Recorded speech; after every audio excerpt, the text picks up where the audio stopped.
Yesterday, North America jumped into patch 811, and while we saw some of the picks teased in different regions, it just left us wanting more. Here you saw FlyQuest walking into the studio earlier today with a test against TSM, Bjergsen and the rest. Some of the new young stars, rising stars in the LCS, gathering their swag here at the tailgating earlier today. Hello and welcome to the NALCS Countdown, where for 30 minutes we shed some light on the state of the league. And what are you doing, Good Mark? chair. I'm just showing how nice the new studio It's one of those is. chairs that only turns like halfway. That's what makes the studio nice, the fact that you have a rotating I can do that now before the thing's not breathing down. All right, well, we're going to do some actual analysis today in previewing the day's matchups until the timer reaches 0 and we jump into Champion Select. Now, after day 1 of the summer split, only Clutch Gaming, Echo Fox, Optic, Team Liquid, and TSM are poised to end Week 1 2-0, while the remaining 5 look for a win to equalize their weekend. We'll see what the chances are of any of that happening with our schedule today, presented by Jersey Mike Subs.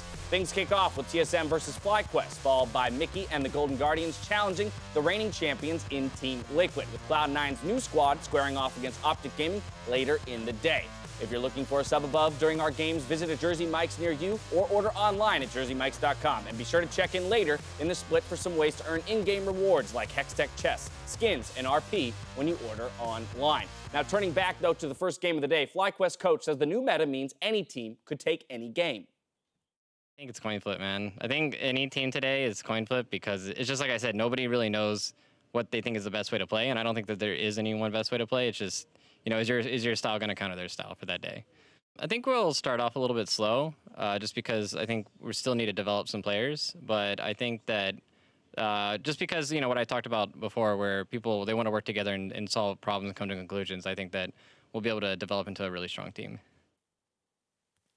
Saying it's a coin flip and then also saying you're starting slow, like I feel like St. Fitch's is lowering the expectations as much as possible. It's like if we lost Wolves because of the coin flip, but also we're going to do a slow start because of the new players. To be fair, the point about like styles countering each other is pretty interesting. That match that they played against Echo Fox yesterday, where they kind of had this comp that's great into low range, but then the other team had way bigger tanks, and you saw those two kind of butt heads. So I think there is a little bit of truth in what he's saying. Also, the only team that had to deal with a role swap yesterday in Echo Fox, and we'll get into more of that in just a bit. To hear more about that match, though, we're going to send it over to the duo who will be bringing it to you in just a bit, Riv and Zyrene.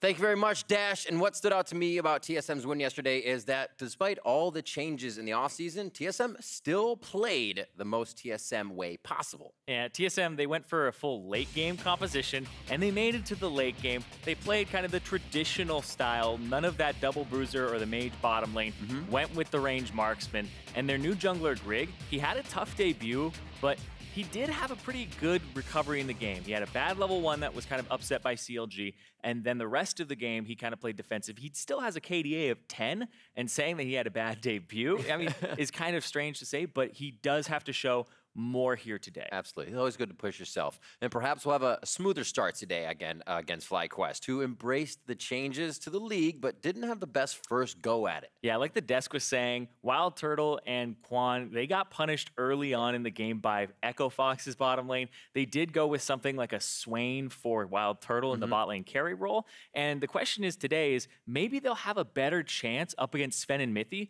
who play passive early on as opposed to aggressive. So I think in terms of who should be dictating this lane, I'm looking at Wild Turtle and Quan to be the ones that are pushing up. We came in for these first few weeks before the LCS saying this is like Wild Turtle's meta. Where's that Yasuo? Let's see what happens. So it's going to be exciting. We'll see how that game shakes out in not too long. Until then, back to you, Dash.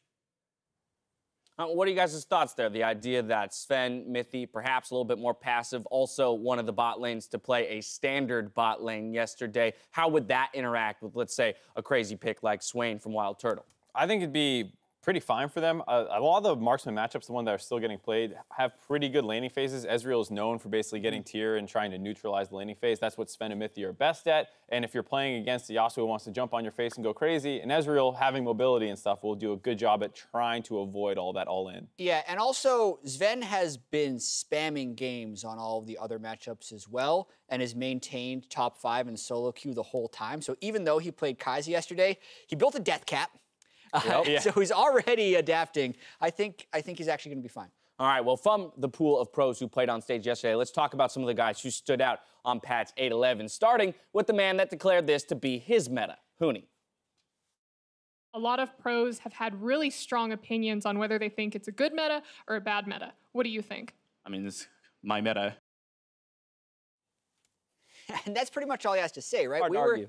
excited about Huni coming into yesterday, and then he was the only player of two to actually pull off a role swap with his teammate Altec also going into the top lane. And it worked very well. I want to see Echo Fox doing more of this, of taking the champions that Huni is best at and putting them anywhere on the map, because then the pick becomes actually even more powerful. Not only are you worried about Huni playing it, it's Huni playing it into any of the 3-lane matchups. All right, following Huni, let's talk about Doublelift, a player who did play in a standard setup and also came away with a win. Yeah, that was the kind of surprising part. Doublelift before the season was talking a lot about, like, I'm loving the meta, it's a lot of fun. Sounds like he's slowly coming back the other way. Ends up playing Xayah in his first game with Ole on Rakan, very standard lane. But it does indicate that, you know, along with Sven playing the marksman, there are still a lot down there that work well, and he's not being forced out of anything he feels uncomfortable on. So it's all upside, it feels like, for Doublelift. The next player portrait behind us, that's Huhi, the man in the mid lane for CLG. Yeah, sometimes this guy's actually played too many champions to find expertise on the champions that he needed.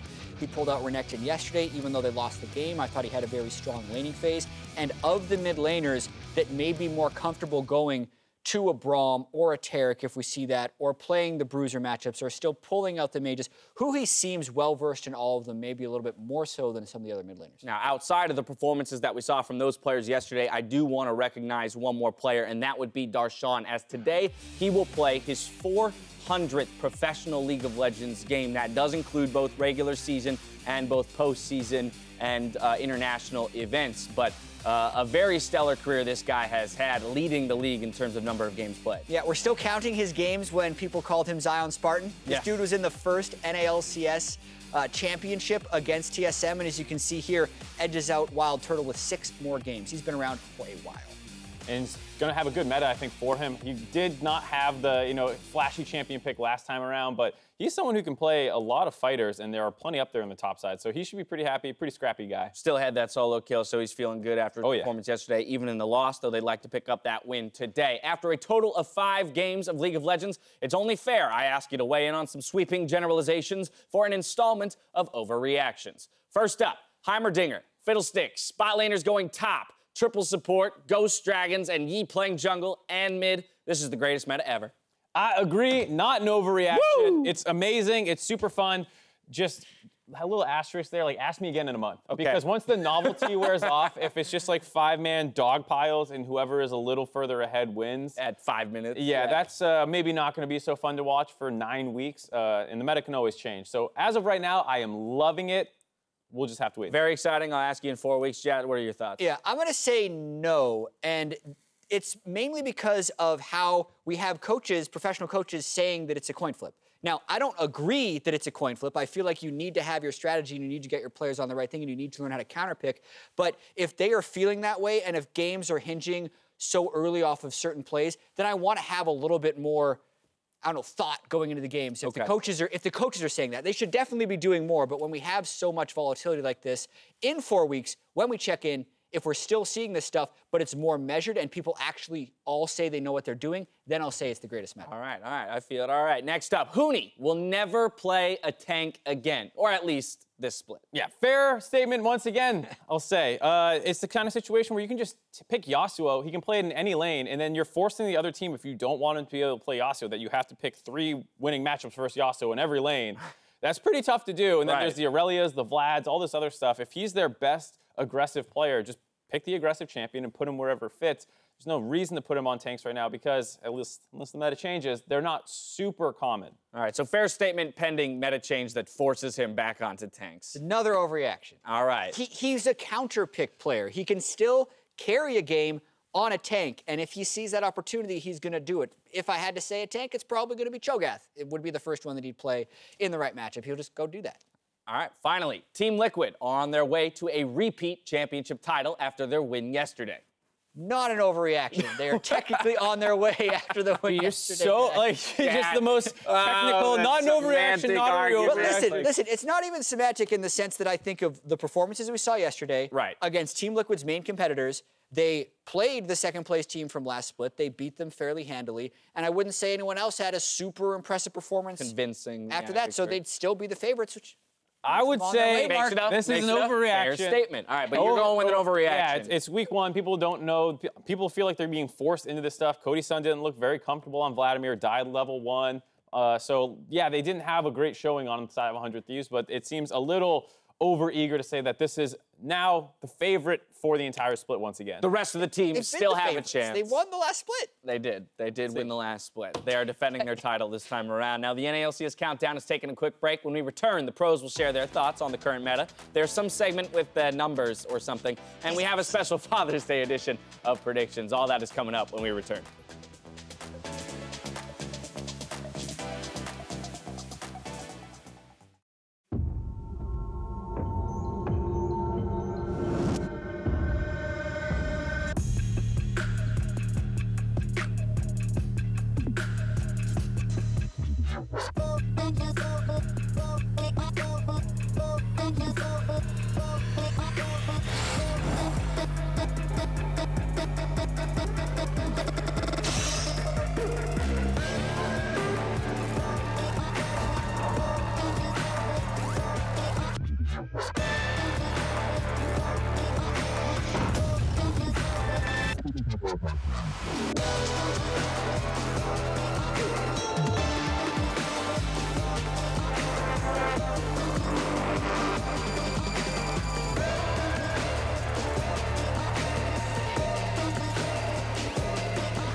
Let's go.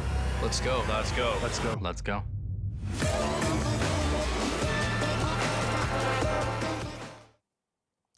Welcome back to the NALCS Countdown, where we're about 14 minutes away from Champion Select. And while we've weighed in on what it's like to analyze League on 8-11, some pros chimed in to tell us what it's like to play through it. Personally, I love the new patch. Every role is like right now seems pretty fun. It's definitely like the most revolutionary patch. No one really knows what's really going on. So on patch 8.11, they nerfed a lot of the base stats of AD carries, and then people realized that you can actually just pick bruisers and go bottom lane. I think AD carries are playing just AD carry, not bruisers. If you stagnate and you're not willing to adapt, then you're probably gonna get run over. You're gonna see me on some crazy stuff. Yeah, I already know how to play the champs because actually I had an account where I was practicing a ton of Yasuo. Whenever I'm off-rolled in solo queue, I just play Talia middle, and so I'd like to say I'm probably the best Talia in LCS as a jungler. You play a support mid, your jungle is like a hyper carry, and then the jungler takes all the farm, and then at one point he's just so strong. I don't usually play supports in mid lane. It seems kind of relaxing for me because I don't have to like lane, I can just walk around with Braum and just, get some stacks. There's also that like Karthus Nunu. I think certain players will probably like swap around. So I said I was a better Karthus than Phoenix when we started, so I played Karthus than the first Karthus Nunu. I'm the Nunu now. You pick a champion, let's say Aurelia, and then enemy picks Renekton, and you're like, damn, this is really bad. I can't win this, right? Should we take the Aurelia top lane, AD carry, jungle, just get me out of the lane, right? Everything can go everywhere. I've played against everything. I don't know what's going on, Well, you could pretty much see the panic in all of their eyes, too. Biofrost in particular was like, I don't know what's happening. I have no idea what to play. I love Dardoch. Yeah. We started, I played the Karthus. I now play the new one. That's pretty great. They figured it out. All right, well, while 8.11 will be cited as the patch where all the changes became evident, the current state of the game can hardly be attributed to that single set of patch notes. Yeah, and I like how people are saying that this is patch 8.11, when really 8.11 is the straw that broke the camel's back of all of these changes that had contributed to the current state. All the way back to Spring Split, patch 8.4, the game was too slow. So there were some changes to try and speed it up. Baron buff gives much more attack damage and ability power, and there is a bug fix to the way siege minions work to actually properly apply the damage granted from Baron and the damage granted from Banner of Command. That helps kill turrets and accelerate games. Patch 8.9 as well. Rift Herald was changed, does more damage to turrets, can charge more often and still do a bunch of damage. And there were mage changes in here that not only modified wave clear a little bit, but also allowed them to do much more damage to turrets on auto attacks because it gave them AP scaling, applying magic damage, and using some of their magic pen. Continue to go on to patch 8.10. More changes that can make the game snowball harder, mostly in the jungle. The Scuttle Crab used to give 10 experience at all stages of the game. Now at level 9, it gives 230 experience. It's injecting experience into the system. there were more systemic changes in that patch as well, where kill bounties at 1 and 2 kills, when you killed that person back, the team would just get gold. It prevented games from running away from you. There was that rubber banding. Yeah. You don't have that now until you're at 3 kills, and it's still less gold than it used to be, as well as when you're killing jungle camps, you're no longer punished for being a higher level than the jungle camp, and you get full experience. It used to be 5% less experience per level you were above. So by the end of it, you get that lead, you'll be getting way less, that lead. and you extend it. So that's why we're seeing some of those super strategies get level 18 when everyone else is level 12. Brings us to 8-11. And then finally, with the game already being faster, with there already being other ways to kill turrets, you don't need an 80 carry for that. 80 carries were also nerfed in the laning phase, with the item changes turning crit on later in what's already a faster game. And that's what's actually bringing everything back into the bottom lane. Yeah, Marksman hadn't had great matchups against a lot of bruisers for a long time anyways. You remember kill lanes way back in the day. Now they just have a lot more tools to actually end the game because you won't get outscaled by those marksmen who also got nerfed. All right, so of what you saw yesterday, what did you like and or dislike from the teams in terms of the way they played, considering all of these changes that have come through over the past months? Yeah, I liked most positionless League of Legends, the idea of role swapping instead of champ swapping.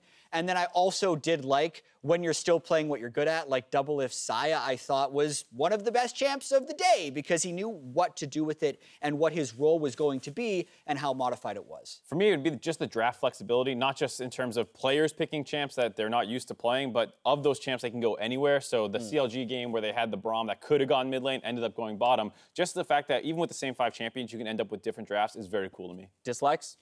Compositions that lack a carry. So that are still missing some of the fundamental things. We say you don't need a marksman to kill turrets. You still need damage dealers to kill the people with lots of health. And there were some compositions that missed that when we saw Mundo Trunnel running over a composition that really had a very, very narrowing condition. So you still need to keep in mind that you need a tank killer even if it's not an 80 carry. For me, the snowballs, all this adding up, it's a little much. And I would love to keep the draft flexibility while getting down some of the snowballing that's occurring with all these changes. So finding that middle ground where games aren't averaging, end times around 25 minutes, there still is the ability, though, to pick those kind of crazy champions, bruisers going bot or bruisers going mid. Now, with virtually any pick having a window of viability, please tweet to us using the hashtag NALCS. Which champion would you like to see in pro play? I'll challenge these two to make that champ work. Now, amidst all of the craziness that's been happening in the meta, it's still a team game, and yesterday's Optics Dokla took a stroll down the river just to say, I'm helping, presented by State Farm.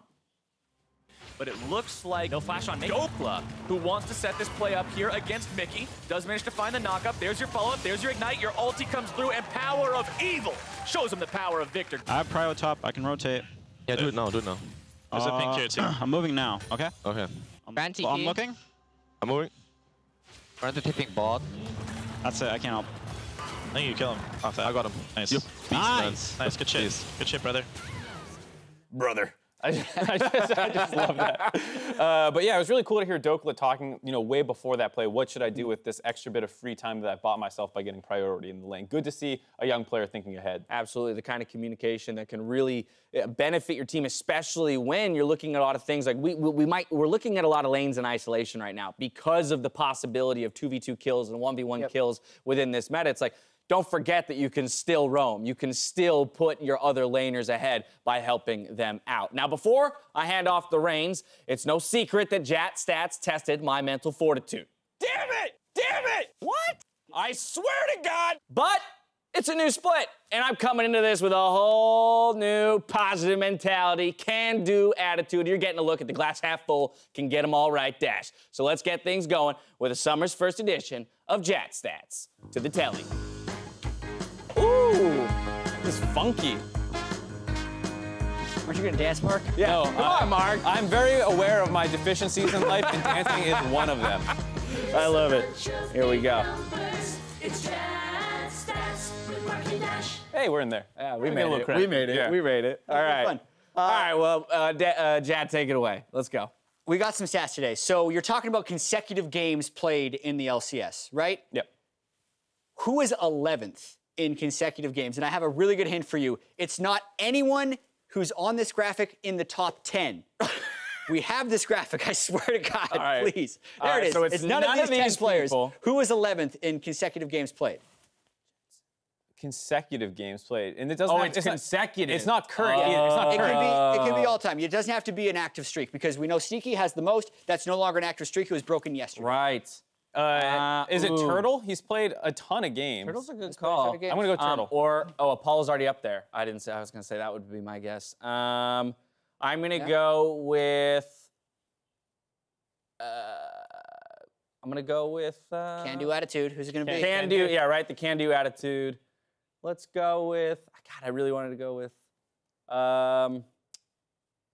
Just go. Why am I blanking on every other player in the game? Smithy go with Wild Turtle. Ooh, Smithy. I like Smithy. Yeah, I'm gonna go Smithy. All right, Turtle X Smithy. The answer actually is Kiwi Kid. Of all players, we're gonna get the Kiwi Kid answer in there sometime. We found one. Wow. 237 Answer's always starts. Kiwi Kid. Happy birthday, Kiwi. It's not his birthday. It's not his birthday. But he made it into the show. I've wanted to do this for so long. Question 2 has to do with champion pool. It's a multiple choice question. We're talking about a lot of all-time leaders. Which player has the largest champion pool in NA LCS history? Has played the most champions? I mean, I feel like multiple choice. Do I? Oh, it's a multiple. Darshan, Hai, Pobelter, Bjergsen, or Kiwi Kid. I'm actually a little mad that you guys didn't put Huhi on this graphic simply because he's only played for a couple years. But he claims he has a champion Ocean. Yeah. So Kiwi Kid's tempting because he has role swapped, but I'll go with a player that. Ooh, that's a good point. Well, I'll play with the player who's played longer and is also role swapped with Hai. Yeah, that's what I was Hai's my guess because he's played jungle support and mid. That's true. It's Darshan. Ah. What? NALCS Player Association president, also most games. What can't this man do? What can he do? I mean, he is aided by the number of games. 52 champions, apparently. He's played because he's played 51 unique champions in his NALCS. I want to look at that list. Top lane's crazy, man. That's a lot of champs. 80 carries, complaining. I have to play something new. Final question. Speaking of 80 carries playing something new, we got a DPM question. Across the EU and NALCS, which players this split have the lowest damage per minute across NA? We got multiple choice. Reckless, Afromoo, it's Reckless. or Broxton. It's Reckless. It's Reckless. It's Reckless. It has to be. He had 700 damage in like a 35-minute game. You know who else is on his team, though? Broxa. And he's lower? And he's lower. No. How are you lower than like a 700 damage Karma? 27 damage per minute through 2 games. So both Broxa and Reckless have lower damage per minute than any NALCS player. Actually, I can see it simply because Brox is relegated to jungle. At least Reckless does 700 damage in lane phase with his Karma. I guess. I mean, either way. Oh my goodness. Yeah, those guys. All right. We were close. We're on the right team. Love the new patch, guys. Love it. Okay, before we jump into predictions, we have some unfinished business. Jat, I have to walk off camera real quick to grab this. Jat was the winner of last split's predictions. So he will be awarded the victory prize of the prediction pineapple, Thank you sir. very much. Congratulations. This can carry on for generations, much like the Stanley Cup. We've been holding on to that for a while. Yeah, How jealous are you right now? It's clutter. I'm glad I didn't win. This is the face of jealousy. I don't want random crap in my apartment. Right here. You better step it up this split. I'll lose again if that's the reward. €6. You're just going to start throwing it. All right, with the holiday, we're integrating some predictions from people far wiser than we are. Our dads in a special My Dad Can Beat Your Dad edition of predictions. Let's see how your predictions line up with your dad's as well. But first, from the three of us, here we go. Did your dads, are they in cahoots? Wait, nice. Your dad's smart. I think our dads are wiser than It's pretty Jat's similar, though. dad. Jat's dad's only one different. Yeah. CLG. All right, so comparing your guys' picks just bought your hype train to your dad's picks, let's see see how closely you align with your father's. I go the exact same. Well, you betrayed your dad. Clearly, loyalty is not an attribute very of similar. the I feel like you least. helped your dad out or something. No, that my dad came up with those. He my dad will watches the beat your league. dad with that COG win. I don't care if my dad destroys All right, me. along it's Father's Day. You with couldn't give him the Just gift. Stars, we got some of the casting team to hit up their dads, and we'll be tracking whose dad comes closest to catching Uzi, Ming, and Bang by the end of the day. Of course, Avali, Captain Flowers, Azael even reaching out to his father. Happy Father's Riv, Day. the dad with the glorious mustache. Which one of those two is your dad? Well, that's my dad and Dark Dash's dad. Yeah, they met up I for feel a like Duke everyone game except earlier for in the Mark, year. you can really see the resemblance. You don't see it right Dad here? is just much better looking. Like, that's the main thing. I'll grow my hair out, all right? Yeah. Oh, man. All right. Well, that brings us to our first game of the day, TSM FlyQuest. Obviously, you guys both predicted TSM, so we've got nothing less to talk about. We're going to toss it out to the casters to get into the games.